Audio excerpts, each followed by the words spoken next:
इस वीडियो में हम धर्म और दर्शन से रिलेटेड जो रिवीजन मॉड्यूल है उसको देखेंगे और ये आगामी परीक्षा जो 2024 आईएएस प्री और पीसीएस के लिए भी बहुत ज़रूरी है। तो शुरू करते हैं श्रमण परंपरा से। श्रमण का मतलब होता है साधक।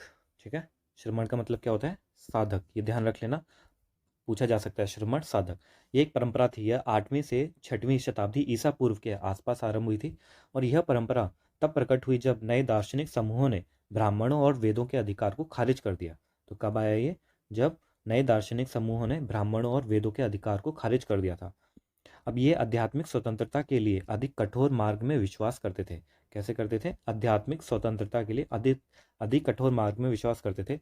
श्रमण परंपरा ने भारतीय दर्शन शास्त्र के नास्तिक संप्रदाय का गठन किया था। अब ये प्रश्न पूछा जा सकता है कि जो श्रमण परंपरा थी वो कैसा दर्शन था, आस्तिक या नास्तिक? तो ये नास्तिक संप्रदाय था। तो ये क्वेश्चन पूछा जा सकता है, नास्तिक संप्रदाय का इसने गठन किया था।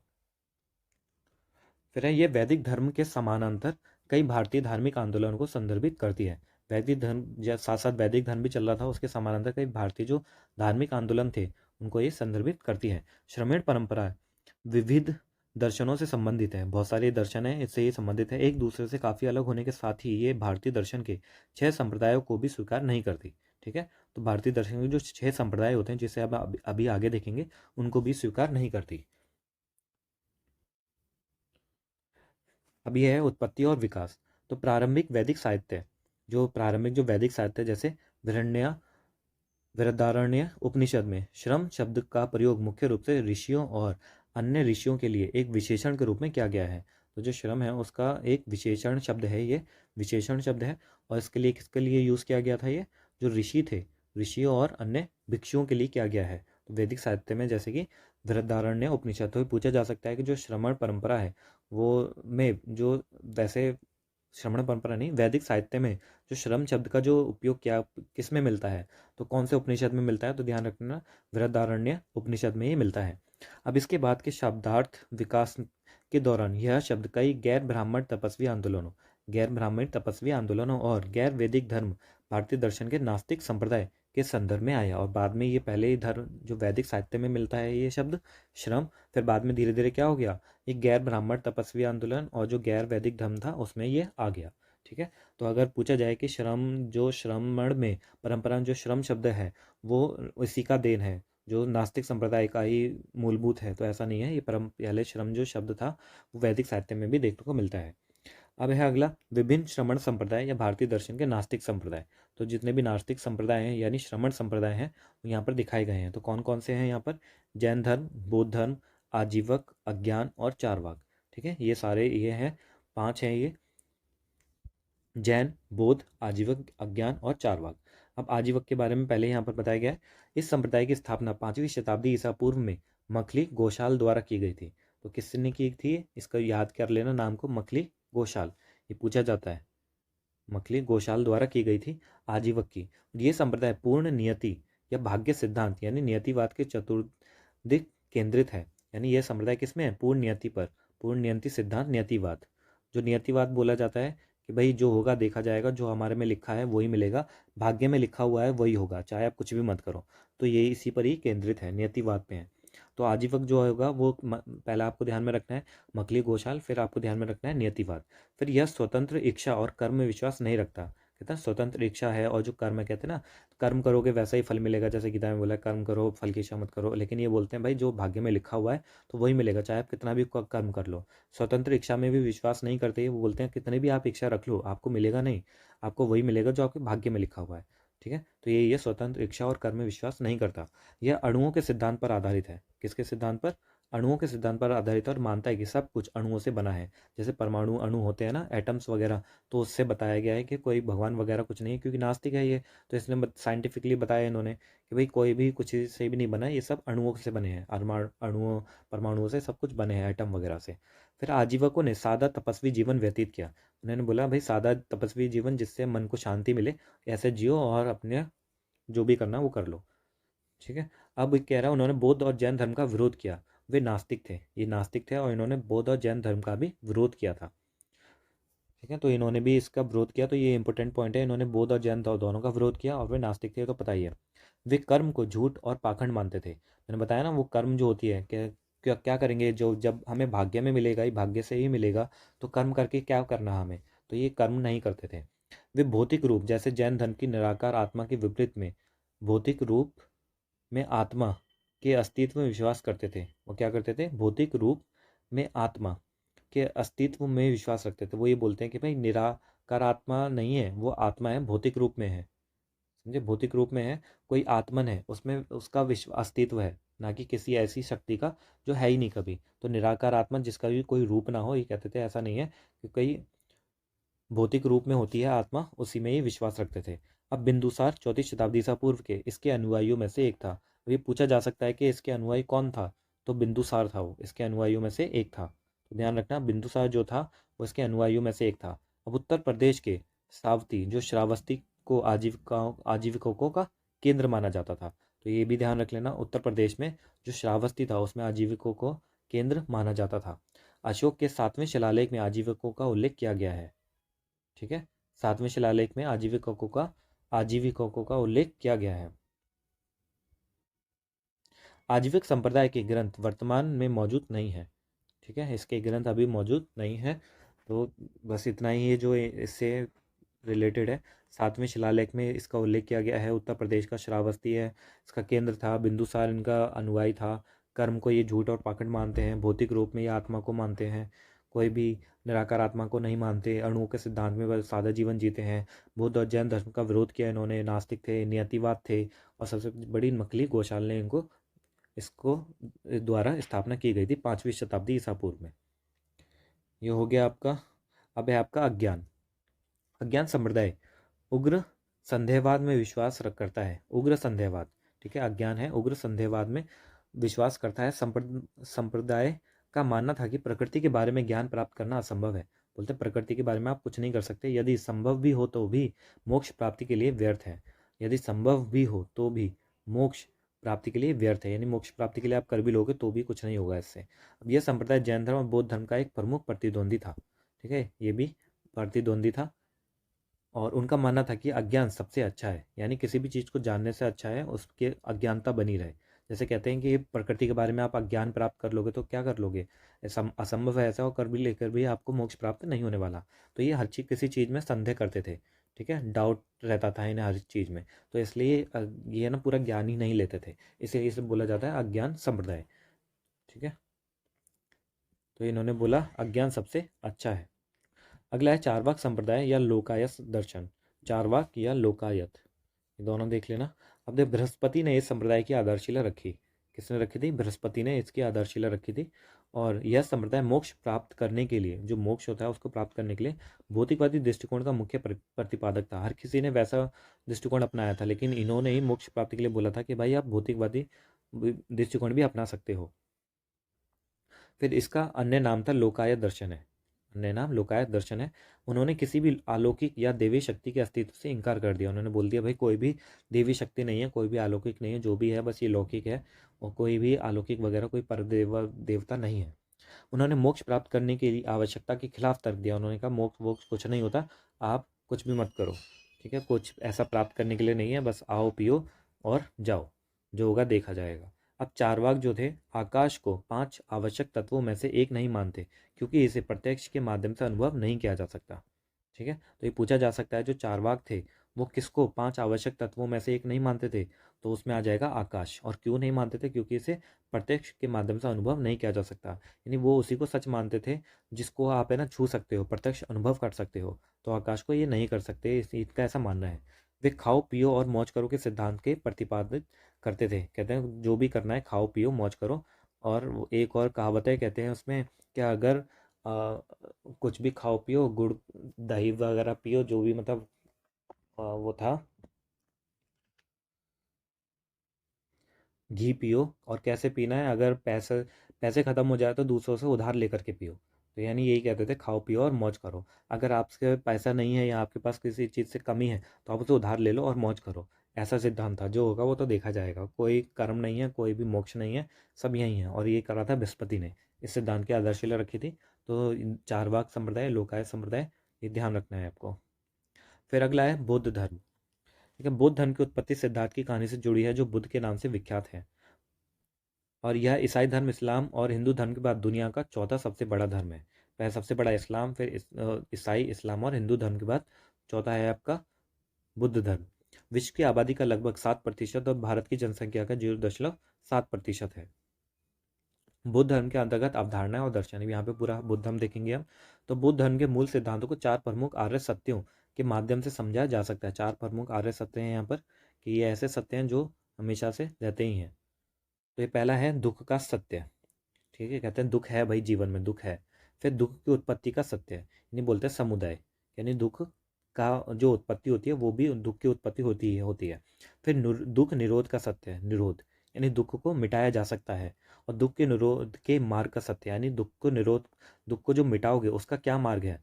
तो ठीक है, तो उसका मार्ग भी है, दुख को मिटाया जा सकता है तो उसका मार्ग भी है। तो पहला ये बोलते हैं कि दुख तो है, दुख तो पूरी दुनिया में है, दुख की उत्पत्ति भी होती है, दुख का निरोध भी संभव है। दुख का निरोध संभव के लिए कुछ मार्ग इन्होंने बताए थे। ठीक है, जो इन्होंने मार्ग बताए थे उसे हम ये रहे बुद्ध का अष्टांगिक मार्ग। ये अष्टांगिक मार्ग है जो इन्होंने बताए थे। ये एनसीईआरटी में भी सब बता रहे हैं। ये तो क्योंकि विजन आईएएस का पूरा इनका अच्छा मॉड्यूल है, इसलिए मैंने सोचा एनसीईआरटी का अच्छा तो पेपर पास में इसी को कर दिया जाए। ठीक है, तो ये त्रिरत्न है यहाँ पर, इनके 3 रत्न। एक तो बुद्ध धर्म संघ, कहते हैं ना बुद्धम धर्मम संघामी, ऐसे ये वाला त्रिरत्न है। तो पहले बुद्ध की उसमें आओ, शरण में आओ, तो बुद्ध की शरण में आओ।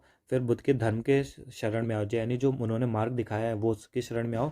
फिर संघ की शरण में आओ, यानी साथी और शिक्षक बन जाओ। तो पहले बुद्ध के मार्गदर्शन पे आओ, फिर बुद्ध का जो मार्ग था उस पर चलो, और फिर उनका जो संघ था उसमें शामिल हो जाओ।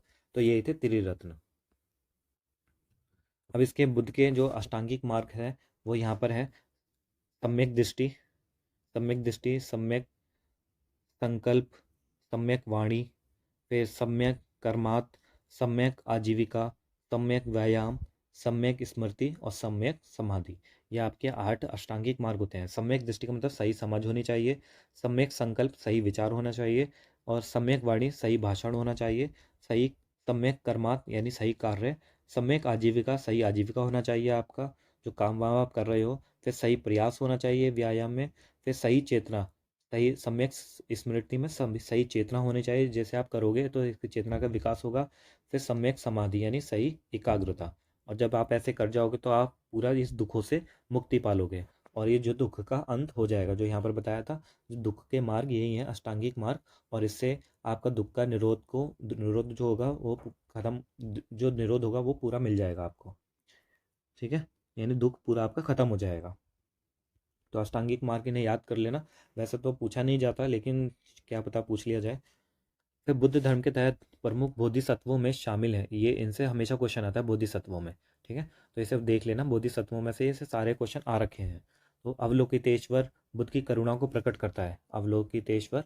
फिर वज्रपाणि बुद्ध की शक्ति को प्रकट करता है। फिर मंजूश्री बुद्ध के ज्ञान को प्रकट करता है। और सामंत भद्र बुद्ध और मंजूश्री के साथ यह बौद्ध धर्म में शाक्य मुनि त्रिमूर्ति का निर्माण करते हैं। शाक्य मुनि त्रिमूर्ति का ही निर्माण करते हैं बुद्ध धर्म में, सामंत भद्र। फिर है क्षिति गर्भ, भैया उन्होंने तब तक बुद्धत्व प्राप्त नहीं करने का संकल्प लिया जब तक कि नरक पूरी तरह से रिक्त नहीं हो जाता। यानी उन्होंने बोला मैं तब तक बुद्ध वो नहीं करूँगा, बुद्धत्व प्राप्त नहीं करूँगा जब तक कि पूरा ये धरती जो है सभी को मोक्ष की प्राप्ति नहीं हो जाती। क्षिति गर्भ। फिर है मैत्रेय, इससे भी क्वेश्चन आ रखा है मैत्रेय से। ये भावी बुद्ध हैं जो भविष्य में पृथ्वी पर प्रकट होंगे, पूर्ण ज्ञान प्राप्त करेंगे और बुद्ध और शुद्ध धर्म की शिक्षा देंगे। और लाफिंग बुद्धा को मैत्रेय का अवतार कहा जाता है। जो लाफिंग बुद्धा है, ऐसे क्वेश्चन पूछा जा सकता है। लाफिंग बुद्धा को ही मैत्रेय का अवतार कहा जाता है। फिर आकाश गर्भ, तो अंतरिक्ष के तत्व से जुड़ा हुआ है। फिर तारा वज्रयान बुद्ध से जुड़ा हुआ है, ये ध्यान रखना, वज्रयान बुद्ध धर्म से जुड़ा हुआ है। वज्रयान बुद्ध धर्म से जुड़ा हुआ है। यह कई रूपों के साथ बुद्ध उद्धारकर्ता देवी भी है। ठीक है, ये कई रूपों के साथ बुद्ध उद्धारकर्ता देवी भी है, उद्धारकर्ता देवी। अब वह बोधिसत्व अवलोकितेश्वर का स्त्री प्रतिरूप है। जो तारा है वो क्या है, वो एक देवी है ये। ठीक है, बुद्ध उद्धारकर्ता देवी है, और ये क्या है, बोधिसत्व अवलोकितेश्वर का स्त्री प्रतिरूप है। तो आपसे पूछा जाएगा अगर जो बोधिसत्व अवलोकितेश्वर का कोई स्त्री प्रतिरूप है तो वो कौन है, तो वो तारा होगा। फिर है स्कंद। स्कंद है आपका विहारों और बौद्ध शिक्षाओं के संरक्षक। स्कंद है विहारों और बौद्ध जो शिक्षाओं के संरक्षकों को स्कंद बोला जाता है। तो यहाँ पे ध्यान रखना, विहारों और बौद्ध शिक्षाओं के संरक्षक को बोला जाता है। यहाँ पर ये कुछ और भी वर्ड डाल सकते हैं, तो संरक्षक के बदले कुछ और डाल दिया तो वो गलत हो जाएगा। तो ये सारे है ना, रट लेना अच्छे से, इनसे प्रश्न पूछे गए हैं। मैत्रेय से पूछा गया है, अवलोकितेश्वर से पूछा गया है, ठीक है, वज्रपाणी से भी पूछा गया है। अब बौद्ध धर्म से जुड़े प्रमुख व्यक्तित्व कौन कौन से व्यक्तित्व हैं? तो पहला है नागसेन, नागार्जुन, वसुबंधु और बोधि धर्म, ठीक है। फिर बुद्ध घोष और पद्मसंभव अत्तीस, ये सारे जितने भी हैं यहाँ पर।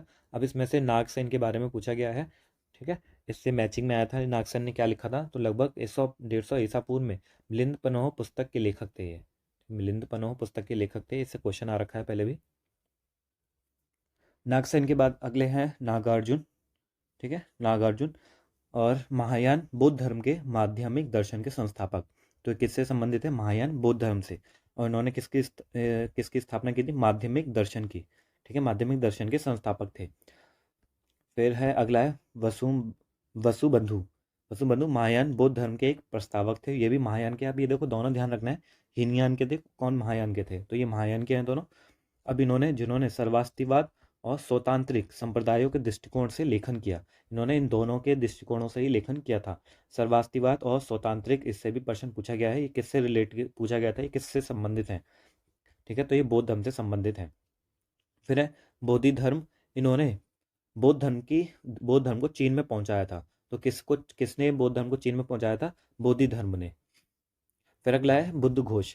5वीं शताब्दी के भारतीय थेरवाद के बौद्ध टीकाकार, ये थेरवाद के बौद्ध टीकाकार थे ये, तो थेरवाद से संबंधित है बुद्ध घोष, ठीक है, जो अपनी कृति विशुद्धि गमन यानी शुद्धि का मार्ग के लिए प्रसिद्ध है।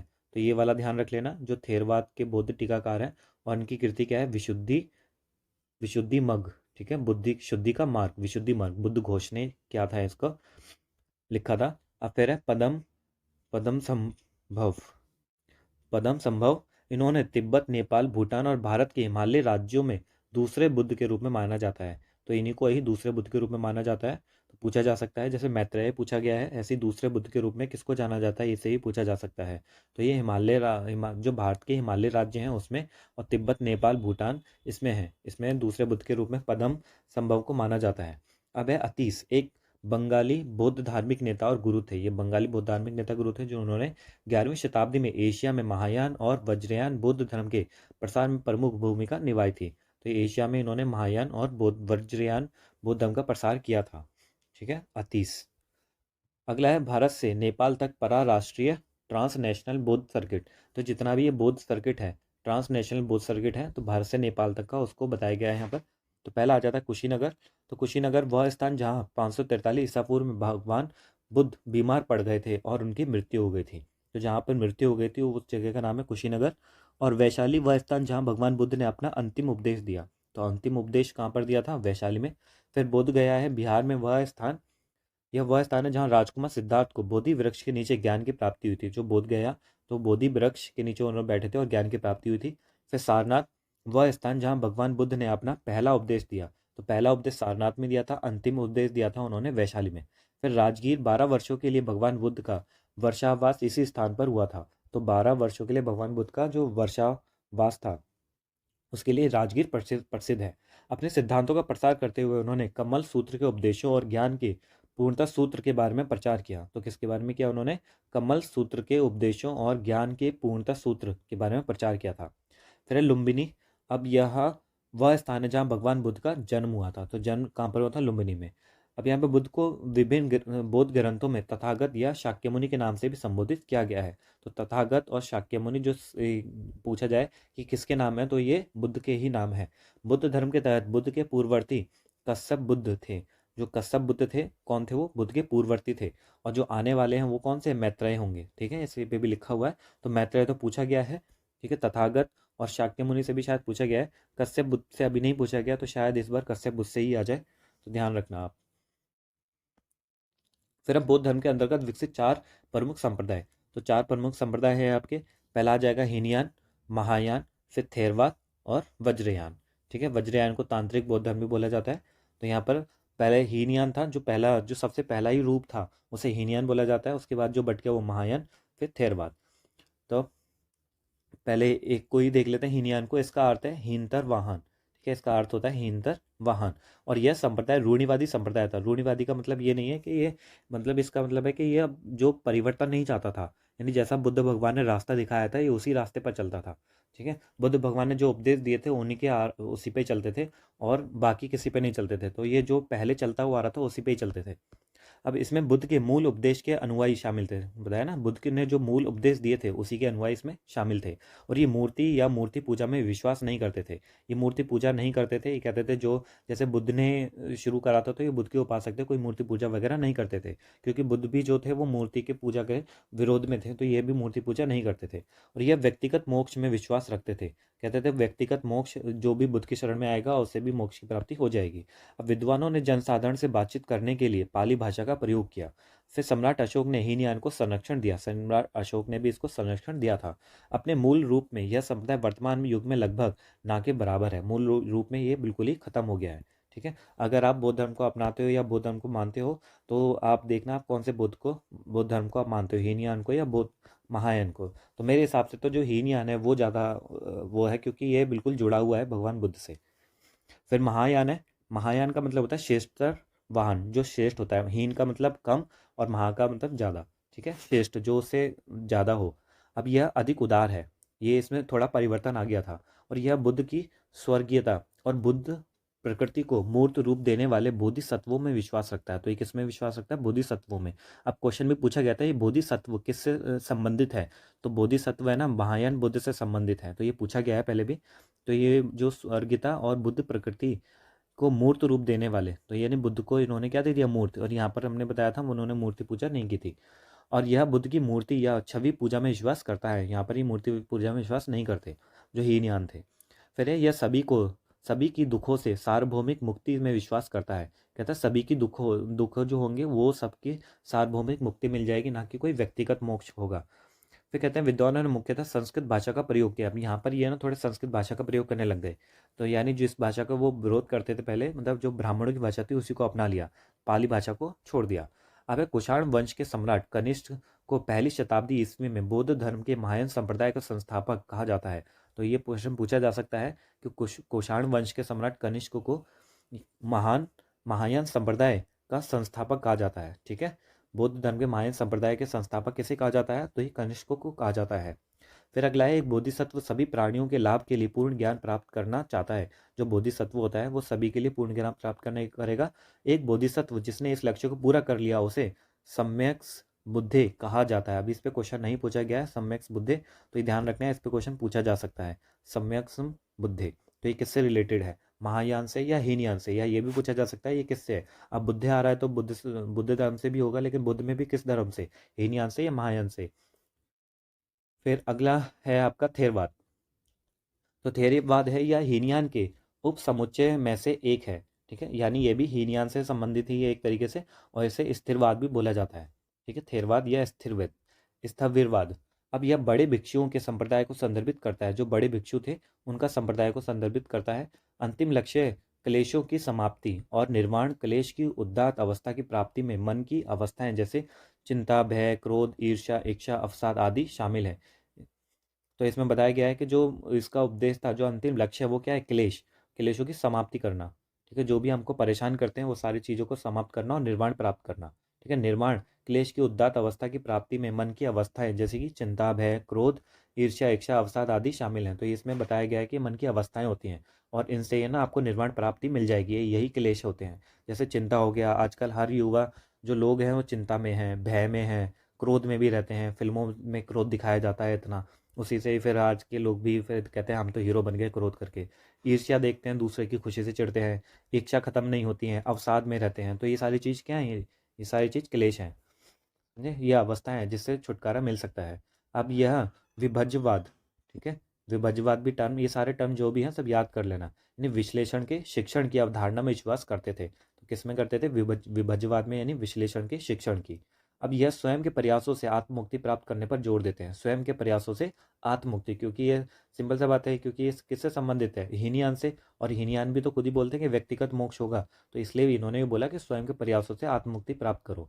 फिर है पाली थेरवाद, इस संप्रदाय की पवित्र भाषा है। तो पाली कौन सी है, पाली है थेरवाद, ठीक है, पाली थेरवाद, वैसे पाली भी याद कर लोगे तो भी हो जाएगा। अब इनकी भी पाली भाषा थी और इनकी भी पाली भाषा थी।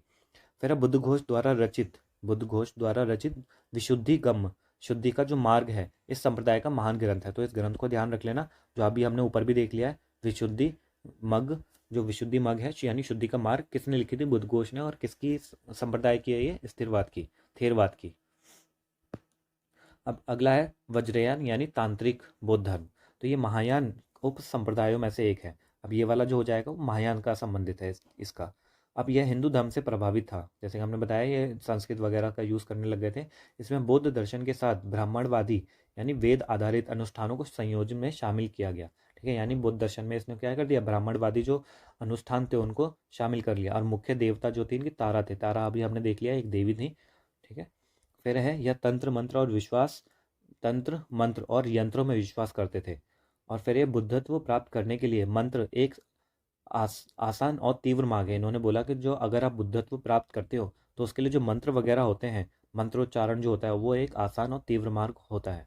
फिर शास्त्रीय तिब्बती शिष्यों के लिए उपयोग की जाने वाली मुख्य भाषा है। तो यहाँ पर कौन सी भाषा है, शास्त्रीय तिब्बती, यानी जो तिब्बती में जो पुरानी भाषा है, जो जिसमें शास्त्र लिखे गए थे, वो यहाँ पर जो है वो मुख्य भाषा है।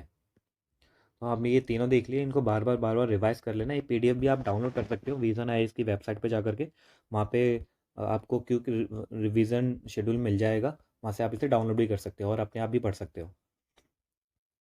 फिर अब यहाँ पे दुनिया के अलग अलग हिस्सों में अलग अलग बुद्ध विचारधारा का पालन किया जा रहा है। तो यहाँ पर ये अलग अलग बुद्ध में, तो वज्रयान महायान और थेरवाद, ये दोनों जगह वज्रयान महायान थेरवाद। अब इसका यूज़ कैसे करोगे आप, तो इसमें यूज़ करना होगा कि भाई सबसे ज़्यादा कौन सा है, थेरवाद है, महायान है, या फिर हीनयान है।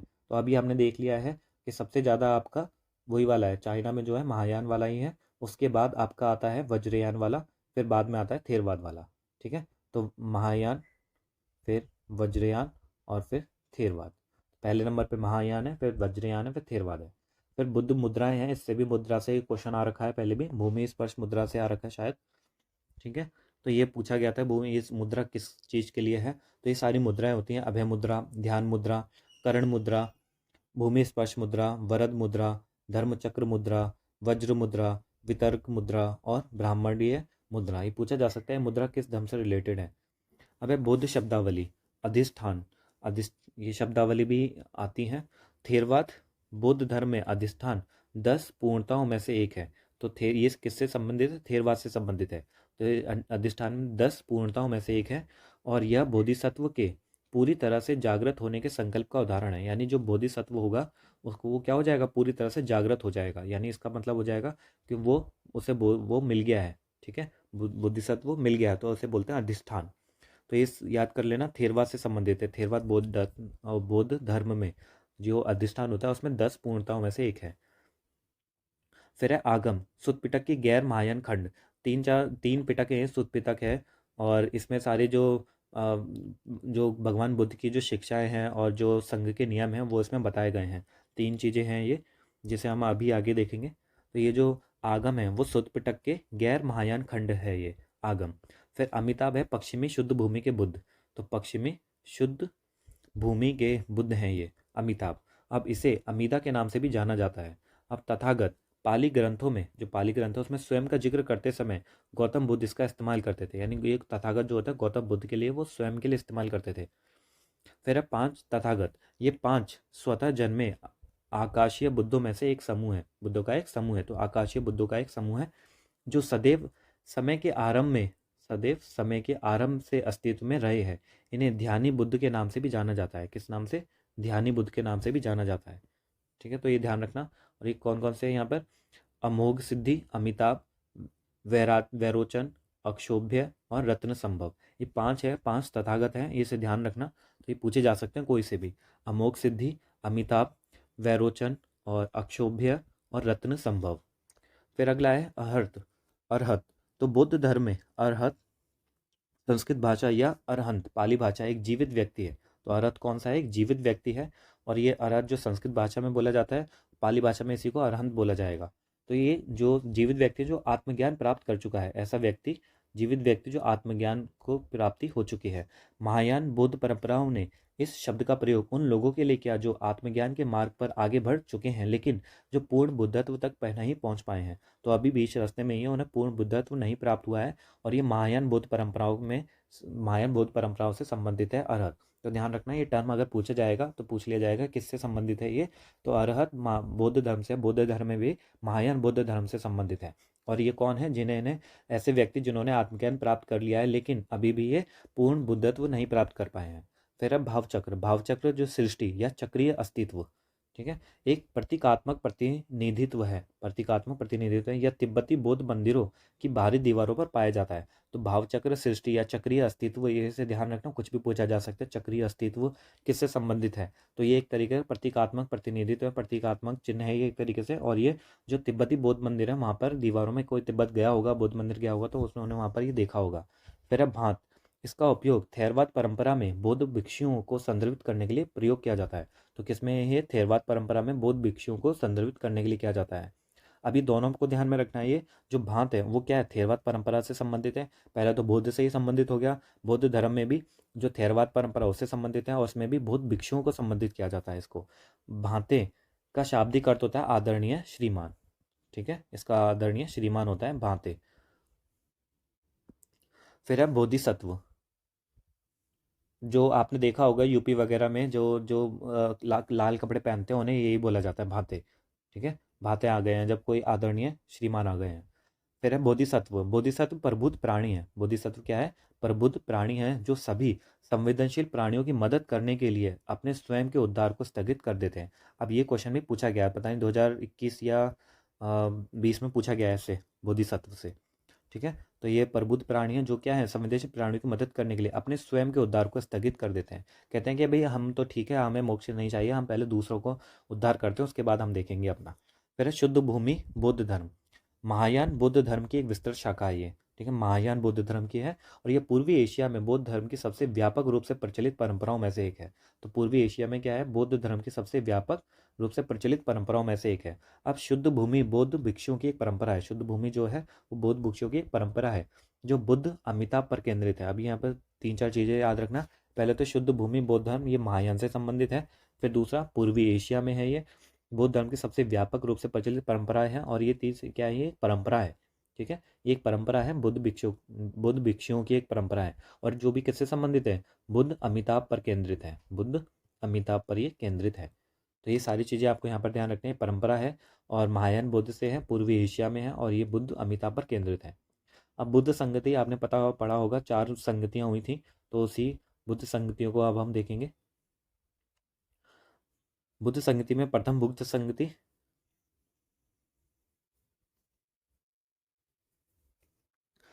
चार बौद्ध संगतियाँ होती। प्रथम देखते हैं अभी।